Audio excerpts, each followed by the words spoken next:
세상의 유혹과 시험 앞에서 혹은 악한 마귀가 삼킬 자를 찾는 앞에서도 능히 이길 수 있도록 우리 안에 기도와 찬양을 두신 하나님 아버지를 찬양합니다. 저희가 드리는 찬양을 받아 주옵시고 수고한 할렐루야 찬양대와 광릉수 오케스트라 위에 크신 은혜를 베풀어 주옵소서. 이제 말씀 듣습니다. 성령님 역사하여 주셔서 하나님의 음성을 듣게 하시며 말씀대로 변화되고 순종하는 저희들 되게 하옵소서. 우리 주님 예수 그리스도의 이름으로 기도합니다. 아멘. 2주간의 묵상, 주보 안에 있는 2주간의 묵상을 함께 봅니다. 오늘 조지 W. 트롯의 말인데 우리 한번 같이 보려 합니다. 하나님의 뜻을 아는 것과 실행하는 것에 대한 말입니다. 같이 봅니다. 하나님의 뜻을 아는 것은 가장 위대한 지식이다. 하나님의 뜻을 실행하는 것은 최고의 성공이다. 그의 기도를 제가 읽어드립니다. 주님, 주님의 뜻을 아는 것을 삶의 최우선순위로 여기게 하시고 주님의 뜻을 실행하는 것을 가장 큰 감사로 여기게 하옵소서. 주님을 사랑합니다. 아멘입니다. 하나님의 뜻을 실행하는 최고의 성공자로 살아가시는 여러분들 되시기를 주님의 이름으로 축복합니다. 작년 하반기부터 제 스스로에게 주문을 계속 걸어왔던 말이 있습니다. 스스로를 위로하면서 반복해서 거듭 되뇌었던 말입니다. 바로 이 말입니다. 교회만 잘 되면 됐지. 교회만 잘 되면 됐지. 내가 뭐 그리 중요한가? 교회만 잘 되면 되지. 주문처럼 외워왔던 말인데 문득 이런 질문이 던져집니다. 그렇다면 우리 교회는 잘 되고 있을까라는 질문입니다.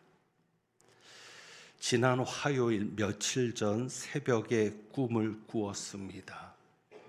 봉사를 하기 위해 교인들이 모이는데 유치부실 같은 우리 교회 유치부실 같은 공간에 모이게 되었습니다.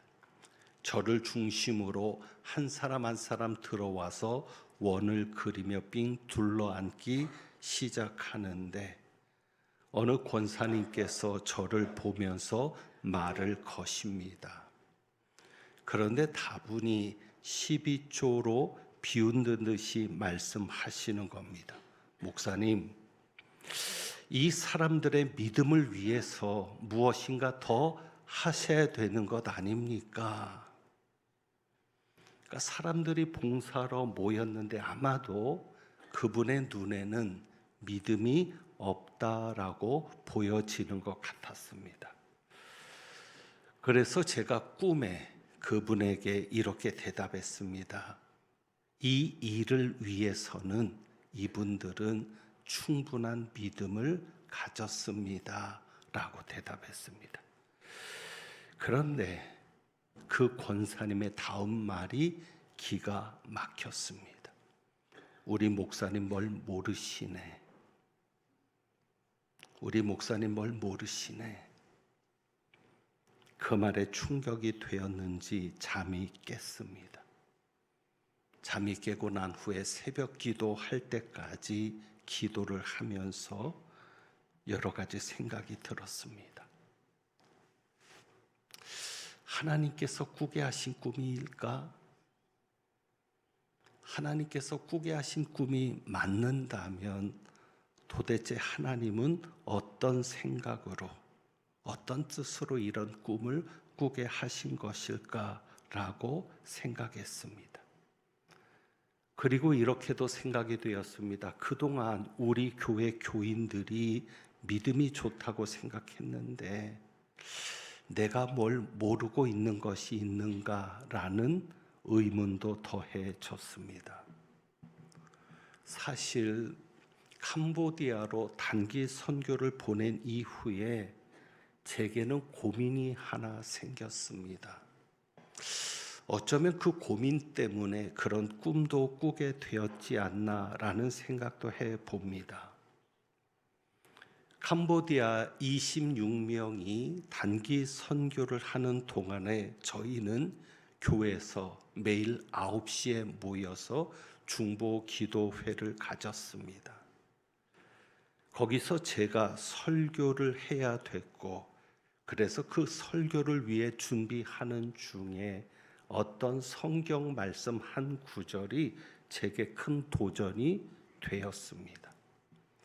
그 구절은 마태복음 28장 19절과 20절 말씀이었습니다. 여러분 잘 아시는 말씀이죠. 그러므로 너희는 가서 모든 민족을 제자로 삼아 아버지와 아들과 성령의 이름으로 세례를 주고 세례를 베풀고 내가 너희에게 분부한 모든 것을 가르쳐 지키게 하라. 볼지어다 내가 세상 끝날까지 너희와 항상 함께 있으리라 하시니라. 이 말씀이 제게는 큰 부담이었고 짐이었습니다. 도전이었습니다. 어떤 도전이었겠습니까? 예수님이 가서 제자를 삼으라고 했는데 과연 나는 얼마나 예수님의 제자를 많이 만들었는가 하는 도전입니다. 만 25년을 광릉내교에서 목회했다고 얘기했는데 내가 목회하는 25년 동안 얼마나 많은 예수님의 제자들이 세워졌는가 하는 도전이었습니다. 지금도 예수님의 제자를 만들기 위해 애쓰고 있느냐라는 질문이었습니다.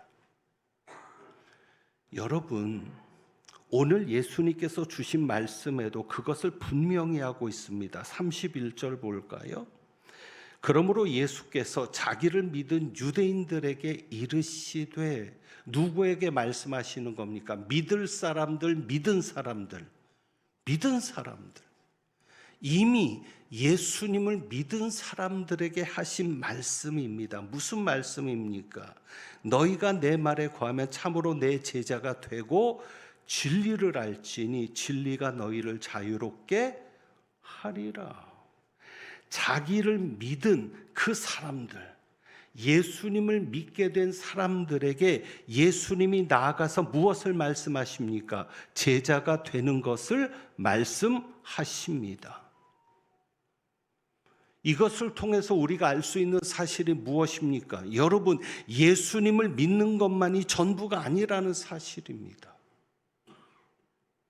예수님을 믿게 된 것이 전부가 아니고 그것에서 멈추어야 되는 게 아니고 예수님을 믿게 되었으면, 저와 여러분이 예수님을 믿었으면 이제는 무엇이 되어야 한다는 것입니까? 예수님의 제자가 되어야 한다는 것입니다.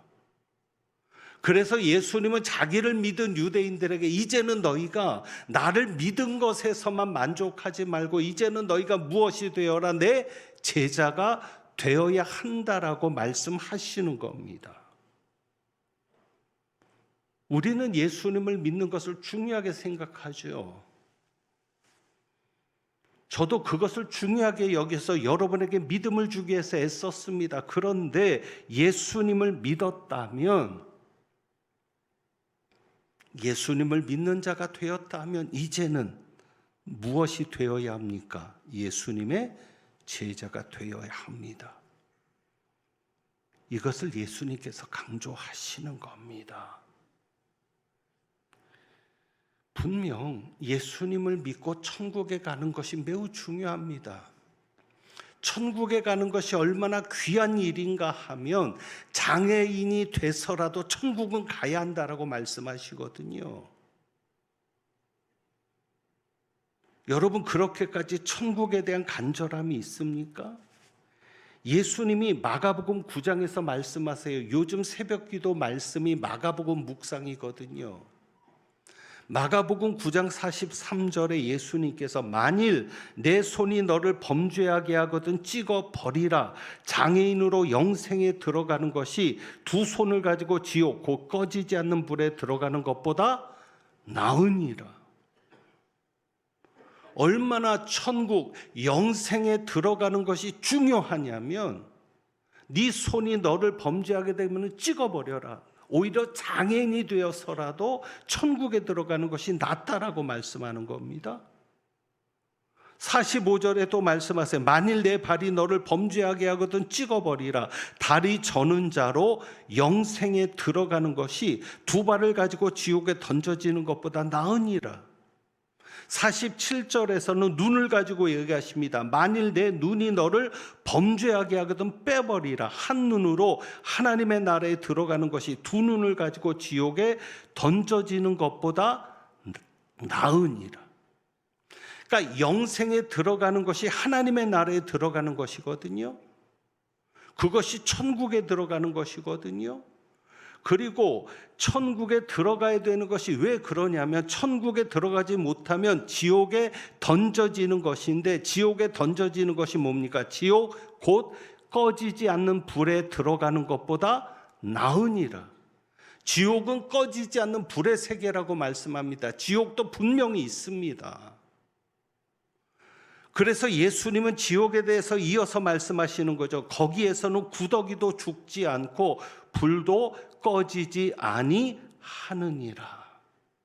꺼지지 않는 불. 마태복음은 영원한 불을 이야기합니다. 지옥에 가지 말고 우리는 천국에 가야 합니다. 천국에 가는 것이 얼마나 중요하고 귀한 일인가 하면 장애인이 돼서라도 너를 죄짓게 만드는 것을 찍어서 버려라. 그래서 장애인이 돼서라도 천국에 들어가야 한다라고 말씀하시거든요. 이렇게 천국에 들어가는 것, 영생을 얻는 것이 중요한데 그런데 예수님은 영생을 얻는 것에서만이 아니라 무엇이 되라? 제자가 되라라고 말씀하시거든요. 자기를 믿은 유대인들, 그래서 예수를 믿었으니까 영생을 얻을 유대인들, 하나님 나라에 들어갈 유대인들을 향해서 이제는 너희가 내 제자가 되어야 한다라고 말씀하시는 겁니다. 여러분 제자가 되기 위해 애쓰고 계십니까? 사실 저희 교회에서 가장 부족했던 것이 제자 훈련입니다.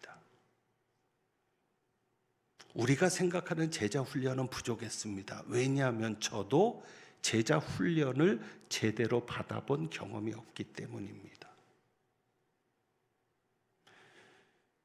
여러분 기억하시겠지만 제가 중고등부 시절 청년부, 대학부, 청년부까지 그렇습니다. 교회에서 제자 훈련은 없었습니다. 교회는 그냥 성경 공부였습니다. 우리가 생각하는 단계별 제자 훈련, 체계적인 제자 훈련은 CCC를 비롯한 선교 단체에서 주로 있었습니다. 교회는 없었습니다. 저는 신학생이었기 때문에 신학대학에서 선교 단체에 가입할 일이 없었습니다. 그냥 신학생 때부터 기도와 말씀에 전념했습니다. 중점적으로 말씀과 기도만 있었습니다. 제자 훈련은 없었죠. 자신 있게 얘기하는 것이 하나님 앞에서는 부끄러울 일일 수도 있지만 신학생 때 누구보다도 더 많이 기도했습니다. 누구보다도 말씀을 사모했고 말씀을 풀어갔고 말씀에 집착했습니다. 기도와 말씀이었습니다. 그래서 교육전도사 때부터 설교의 역사가 있었습니다. 제가 맡은 부서를 제자훈련 시킨 것은 아닙니다. 성경 공부는 했고 기도회는 했는데 그냥 맡은 부서마다 부흥되는 은혜가 있었습니다. 그러면서 자연스럽게 제 목회에 정립되었던 생각이 있었습니다. 오늘 그 목회 이야기를 하게 되는데 저는 밥집 목회를 하고 싶었습니다. 밥집 목회. 식당 목회입니다. 왜 그런 생각을 하게 되었냐면 설교 자체가 먹이는 일이잖아요. 내 양을 먹이라. 그러니까 설교 자체가 먹이는 일이니까 먹이는 것을 생각했는데 맛집을 생각한 겁니다. 유명한 맛집들을 보니까 어디에 있더라도 사람들이 찾아오더라고요. 산골짜기에 있어서도 그 산골짜기까지 가는 겁니다. 교통도 불편하고 길도 불편한데 굳이 그 맛집을 찾아가는 겁니다. 그리고 가서 줄을 서서 먹는 겁니다. 몇 시간 줄 서느냐는 중요하지 않습니다. 그래서 그런 모습들을 보면서 설교도 밥을 먹이는 일이니까 설교 맛집인 교회를 만들어 보자라고 생각했습니다. 그래서 교회가 설교 맛집이 되면 사람들이 멀리서라도 찾아오지 않겠느냐. 그리고 광릉내 교회를 와서 보니까 그 생각이 더욱 간절해졌던 것입니다. 왜? 지금은 다르지만 그때 광릉내 교회는 어디 구석에 있어서 사람들이 어디 있는지도 모르는 교회였습니다. 심지어 장승에서조차도. 그러니까 우리 교회가 어디 있는지도 모르는 교회. 도로변에 있는 교회도 아니었습니다. 그러니까 눈에 잘 띄지도 않았습니다. 그렇다고 도심 속에 있어서 인구 밀집 지역에 있는 교회도 아니었습니다. 그냥 구석에 있는 시골 교회였습니다. 그러니 소문이 나야 했습니다. 설교 맛집으로 소문이 난다면 그래도 사람들이 이 구석 불편한 곳에라도 찾아오지 않겠는가라고 생각을 했습니다. 지역을 보니까 이 지역은 정착하는 지역이 아니었습니다. 오래된 원주민들은 터를 내리고 살겠지만 그냥 거쳐가는 곳이라고 생각했습니다. 그러다 보니 우리 교회에 왔다가 멀리 이사를 가서라도 말씀이 그리워서 설교가 좋아서 오는 교회를 만들어야 되겠다라는 생각을 했습니다. 제가 설교집을 120주년을 맞아 제작하겠다고 했는데 요즘 고민을 합니다. 왜? 설교에 대한 자신감이 점점 떨어지기 때문입니다. 그것이 뭐냐면 밥집 목회에 대한 제 생각이 부족했음을 깨닫게 된 겁니다. 현실을 몰랐던 겁니다. 어떤 현실이요? 여러분, 중요한 것이 있어요. 여러분이 아는 맛집 있죠? 어쩌면 여러분만 알고 싶은 맛집이잖아요. 소문나면 나도 제때 가서 못 먹으니까. 그런 맛집이 있잖아요. 그런데 중요한 것이 뭐냐면 그 맛집은 어쩌다 한 번 가는 겁니다. 그냥 한 달에 한 번, 아니면 몇 달에 한 번. 나는 그냥 한 달에 한 번, 몇 달에 한 번 갔는데 가면 항상 줄을 서 있고 가면 항상 가득 차 있는 겁니다. 왜? 기본적인 단골들이 있으니까 한 달에 한 번만 오는 사람을 가지고도 줄 서서 먹는 그것이 맛집인데 교회는 맛집이 될 수는 없었던 것입니다. 교회는 밥집이 아니었습니다. 식당이 아니었습니다. 왜? 교회는 매주 가야 했기 때문입니다. 의무적으로라도 주일 성수가 있으니까 성수 주일을 위해서라도 의무적으로 가야 했던 것이 교회였습니다. 여러분 생각해 보세요. 여러분이 아무리 맛집을 알고 그 맛집에 가서 음식을 먹는다 해도 그 불편함을 무릅쓰고 매주 맛집을 가시겠습니까? 안 가거든요. 그러니까 교회는 매주마다 와야 되니까 쉬운 것이 아닙니다. 매주 가야 되는데 멀리서 불편함을 무릅쓰고라도 갈까? 쉽지 않죠. 아무리 설교가 좋아도, 아무리 그 설교를 듣고 싶어도 멀리 이사 가서 매주마다 불편을 겪으면서 나올 수 있을까? 그것이 쉽지 않은 겁니다. 그러니까 교회는 설교 하나만 보고 나오는 것이 쉽지 않다는 것을 발견한 겁니다. 물론 믿음에 따라 다를 수 있고요, 말씀에 대한 사모, 간절함에 따라서 다를 수는 있겠죠. 그러니까 밥집 목회에 대한 생각이 무너지는 거예요. 무엇보다도 중요한 것은 저는 유명한 목사도 아니었습니다. 돌아가셨지만 만약에 제가 조용기 목사님이었다면 지방에서라도 왔겠죠. 그러나 저는 굳이 불편을 감수하면서까지 멀리서부터 우리 교회까지 나와서 직접 말씀을 들어야 되는 그런 목사도 아니었습니다. 코로나를 겪으면서 밥집 목회에 대한 생각도 무너졌습니다. 왜요? 와서 먹을 수가 없었습니다. 여러분도 경험하시지만 같은 설교인데 현장에 와서 듣는 설교와 유튜브 영상을 통해서 보는 설교는 다릅니다. 내용도 똑같습니다. 설교자도 똑같은데 다릅니다.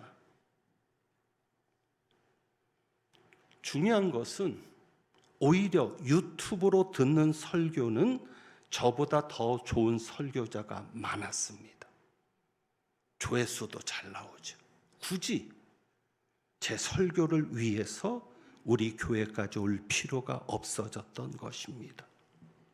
굳이 광릉내교회 교인이 되어야만 제 설교를 들을 필요가 없어진 겁니다. 특히 교회를 나오는 이유가 설교 때문이 아닌 다른 부수적인 이유가 있던 분이라면 더더욱 그런 겁니다. 고민이 많아졌죠. 한 가지 더 심각한 고민이 있었습니다. 그 고민은 설교만 가지고 제자를 만들 수 있을까라는 고민입니다. 여러분, 설교만 가지고 제자를 만들 수 있겠습니까? 저희 교회가 코로나를 겪으면서 30%의 인원이 교회를 떠났습니다. 출석 기준으로 30%입니다. 물론 그분이 아주 떠난 것은 아닐 수 있습니다. 하지만 현장 예배를 나오지 않습니다. 설교를 들으러 오지 않습니다. 그분들은 지금까지 저의 설교를 매주 들어왔던 분들입니다. 그런데 그분들이 코로나를 겪으면서 교회에 나오지를 않고 있습니다. 설교만으로 제자를 만들 수 있을까? 사도행전 2장에 보면 베드로가 설교를 할 때 3,000명이 회개하고 예수를 믿게 되는 역사가 일어납니다. 중요하죠. 어떻게 설교 한 번에 3,000명이 회개하지? 그런데 여러분, 그 3,000명이 다 제자가 되었겠습니까?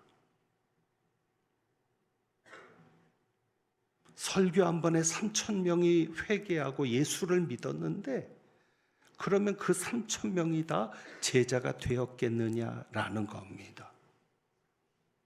회개하고 믿는 것도 중요하죠.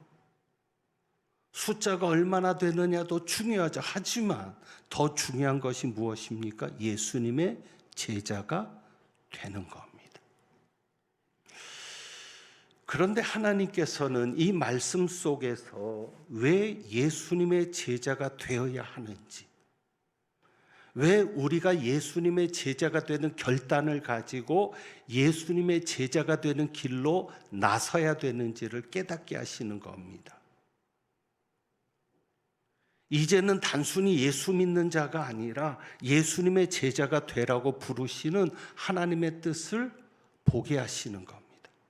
그것이 무엇인가 하면, 저는 목사입니다. 그러니까 여러분이 볼 때는 제가 목사니까 믿음이 있어 보이죠. 그런데 제가 이 목회 가운을 벗고 그냥 평범한 옷을 입고 평범한 아저씨로 있을 때 과연 믿음 있는 사람처럼 보일까? 예수 믿고 천국 가는 사람처럼 보일까?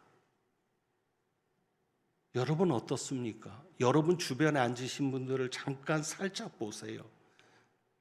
예수 믿는 사람의 표식이 있습니까?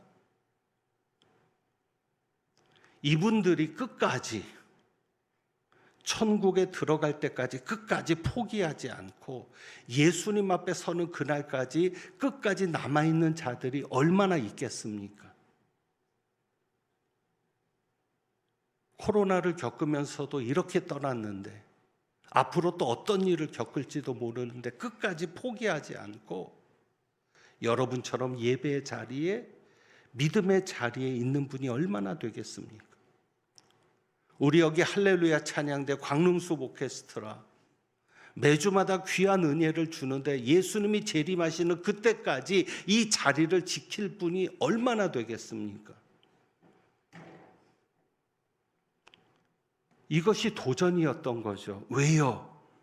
만약에 내가 구원받는 것만을 목표로 삼았다면, 예수 믿으면 천국 가고 예수 믿으면 영생을 얻고 예수 믿으면 하나님 나라에 들어가니까 내가 그것만이 목표였다면, 그것을 목표로 했던 분들은 중간에 포기할 수도 있는 겁니다. 그런데 예수님의 제자가 되는 것이 목표였던 사람들은 끝까지 가더라고요. 하나님이 그것을 포기하시는 겁니다. 왜 제자가 되어야 하느냐? 예수님의 제자가 되기로 첫걸음을 내딛는 자는 자기를 부인하거든요. 자기를 버리거든요. 그러니까 어떤 환난이 오더라도, 어떤 시련이 오더라도 예수님을 포기하지 않고 끝까지 붙잡고 가니까 확실하게 천국 갈 수 있다는 것이 보이는 거예요. 행위로 가는 천국이 아니라 제자로 살아가는 그 모습, 제자로 서 있는 그 모습을 보면 그래, 저 사람은 예수님 오실 때까지 끝까지 갈 거야. 그래서 예수님이 자기를 믿은 유대인들에게 제자가 되는 것을 말씀하시는 이유는 그들 중에 누가 끝까지 예수님을 따라갈지 모르겠고 끝까지 예수님을 부인하지 않고 천국에서 다시 만나야 되는데, 그 중에 누가 천국에서 다시 만날 자임을 모르는데 적어도 예수님의 제자가 되려 하는 자라면 그들은 끝까지 견딜 것이라는 것, 끝까지 예수님을 떠나지 않을 것이라는 것이 분명하니까 예수님이 제자 되는 것을 말씀하시는 겁니다. 그만큼 힘들잖아요. 여러분, 우리는 예수를 믿는 자들입니다. 그런데 끝까지 믿음을 지키는 이들이 얼마나 될까요? 예수님은 좁은 문으로 들어가라고 말씀하십니다. 좁은 문으로 가는 길은 길이 좁고 협착해서 찾는 이가 적다고 하십니다. 점점 숫자가 줄어들지 모르겠습니다. 그러니 그 점점 줄어드는 숫자 속에서 내가 그 안에 포함되어서 끝까지 견딜 수 있으려 한다면 이제는 결단해야 합니다. 단순히 예수님을 믿는 자가 아니라 내가 예수를 믿는 종교인으로서, 교인으로서의 삶이 아니라 이제는 예수님의 제자로서 그런 목표를 가지고 여러분이 나갈 때 어떤 상황에서도 어떤 어려움에서도 끝까지 견딜 수 있는 여러분들이 될 겁니다. 그렇지 않고 예수님을 따라 나선다면 여러분이 원하는 대로 이루어지지 않았을 때, 여러분이 부족하다고 느껴질 때 언제든지 예수님에게서 등을 돌릴 수 있을 겁니다.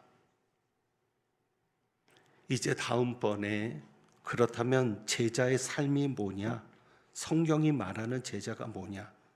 저는 제자 훈련에서 말하는 제자가 아니라 저는 성경을 가지고만 설교하는 사람이니까 예수님이 말씀하시는 그 제자가 뭐냐를 다음에 정리하려고 합니다.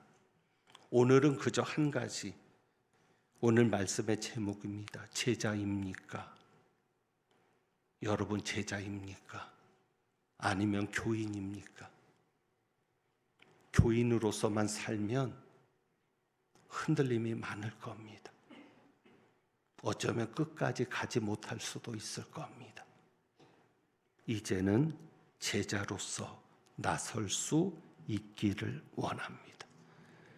여러분이 제자의 마음을 가질 때 오늘 우리가 부르는 이 찬양, 나의 백성이 이 땅 고치소서라는 이 찬양이 좀 더 간절하게 여러분의 마음을 울릴 수 있을 겁니다. 우리가 오늘 이 찬양 드릴 때 후렴을 2절까지 한 다음에 후렴을 다시 한번 반복할 때는 아버지여 고쳐주소서 이 나라 주의 것을 이 가정으로 한번 좀 바꾸어 보려고 합니다. 이 나라만 주님의 것이 되는 게 아니라 이 가정, 우리의 가정도 주님의 것이 되기를 소망하면서 제가 가사를 그렇게 불러드릴 때 이 가정 주의 것 되게 하소서.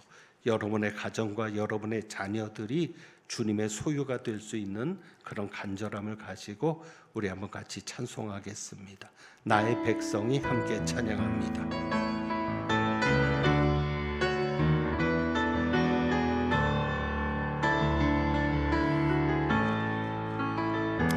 나의 백성이 다 겸비하여 내게 기도하며 나의 얼굴을 구하여서 그 악한 길 떠나면 하늘에서 듣고 죄를 사하며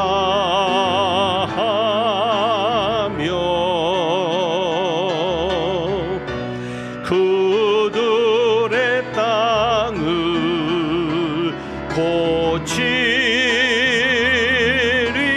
고치리라.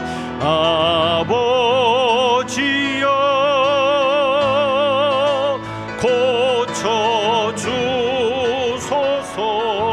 고쳐주소서. 이 나라 주의 것 되게 하소서.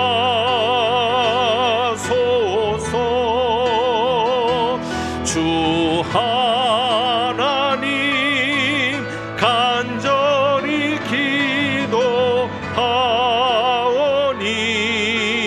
기도하오니 상한 이 땅 새롭게 하소서.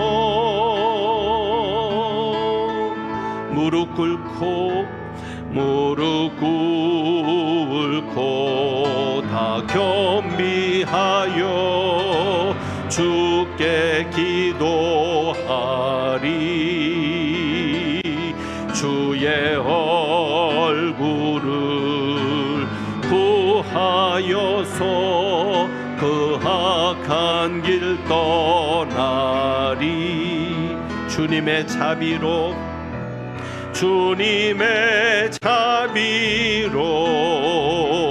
죄를 사하며 주님의 자비로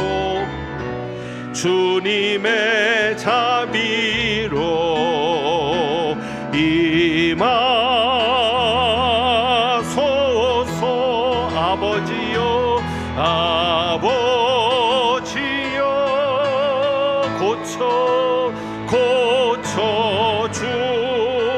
고쳐주소서. 이 나라 주의 것 되게 하소서. 주 주 하나님 간절히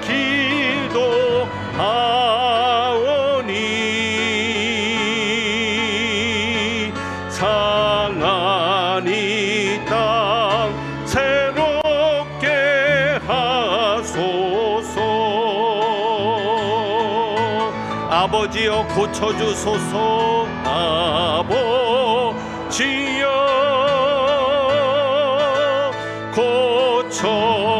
고쳐주소서.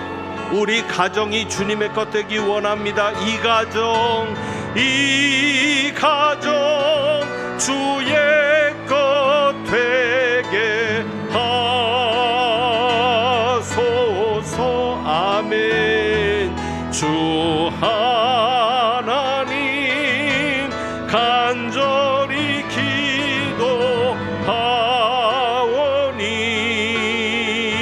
기도하오니 상한 이 땅 새롭게 하소서.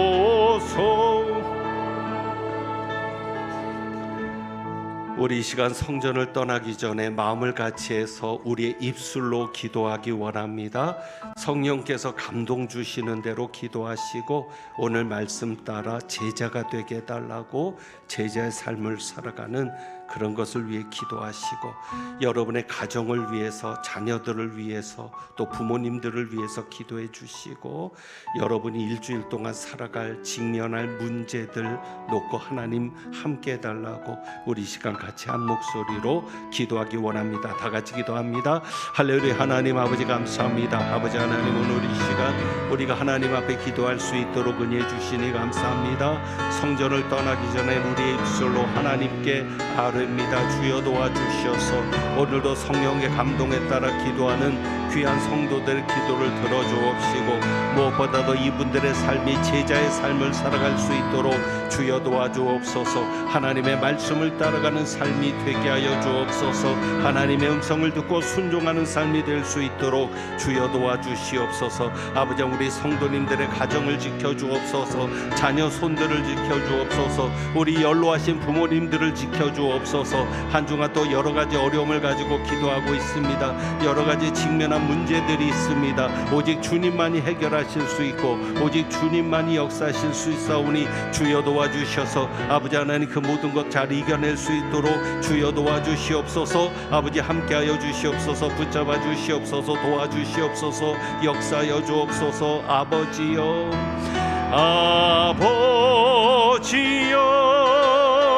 아버지여 고쳐주소서. 이 가정 주의 것 되게 하소서. 주 하나님 간절히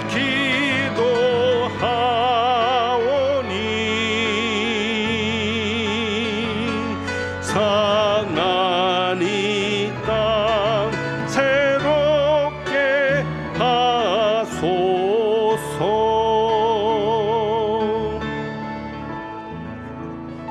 기도합니다. 하나님께서 기도하는 여러분에게 주시는 약속의 말씀 역대하 7장 14절부터 16절입니다. 내 이름으로 일컫는 내 백성이 그들의 악한 길에서 떠나 스스로 낮추고 기도하여 내 얼굴을 찾으면 내가 하늘에서 듣고 그들의 죄를 사하고 그들의 땅을 고칠지라. 이제 이곳에서 하는 기도에 내가 눈을 들고 귀를 기울이리니 이는 내가 이미 이 성전을 택하고 거룩하게 하여 내 이름을 여기에 영원히 있게 하였습니다. 내 눈과 내 마음이 항상 여기에 있으리라. 하나님 아버지, 아버지의 마음과 아버지의 시선이 항상 우리 위에 있기를 원합니다. 힘들고 어려운 것 아시지요? 누구보다도 어렵게 묵묵히 예수님을 뒤를 따라가는 삶을 아시지요.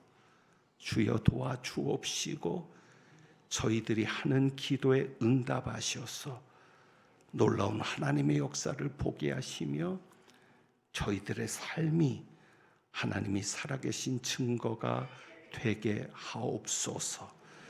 오늘도 주님 앞에 귀한 예물을 드렸습니다.